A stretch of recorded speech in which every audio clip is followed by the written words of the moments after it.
आज বানালাম কাতলা মাছের রেজালা।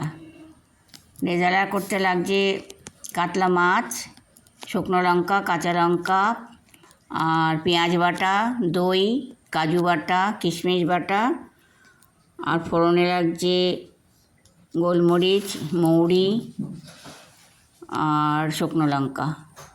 আমি গরম মশলা দেবো পরে, তবু গরম মশলাটাও লাগবে। আমি পেঁয়াজটাকে সেদ্ধ করে নিয়েছি, সেদ্ধ করে পেস্ট করে নিয়েছি। রান্নার সময় একটু সময় কম থাকে তো, ওই জন্য আমি আগে থেকে সব কিছু পেস্ট করে নিয়েছি। আর মাছটা আমি সর্ষের তেলেই ভাজবো আর গ্রেভিটা করব সাদা তেলে।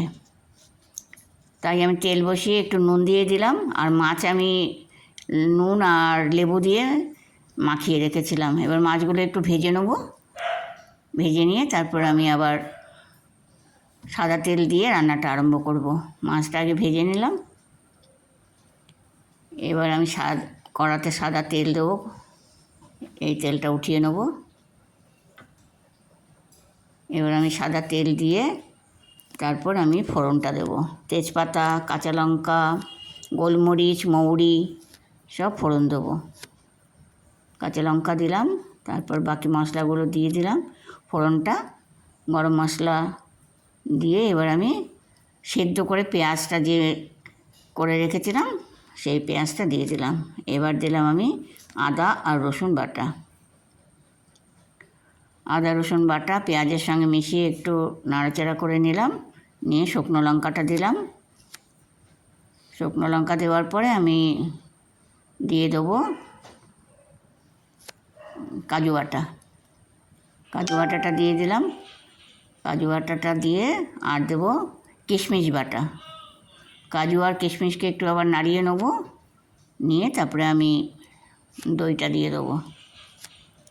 এবার দইটা দিয়ে দিলাম, দিয়ে একটু নুন দিয়ে দেবো।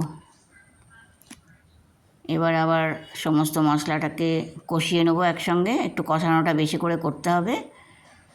কষানো হয়ে গেলে এবার অল্প অল্প জল দিলাম। জল দিয়ে এবার একটু মাখা মাখা করে নিই, করে নিয়ে তারপরে আমি আরেকটু জল দেবো। দিয়ে ঝোলটা ফুটে উঠলে মাছ দিয়ে দেবো। মাছও 1 থেকে 2 মিনিট ফোটাবো।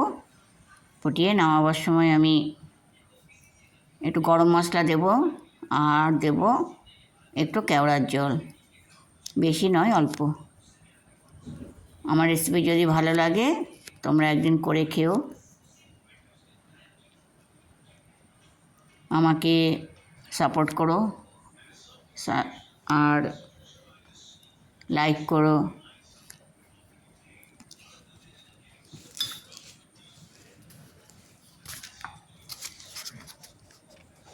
আমাকে কমেন্ট করে জানিও কার কেমন লাগলো। আমি তাহলে খুব খুশি হব। দেখো আমার রেসিপি যদি ভালো লাগে দেখে রাখো।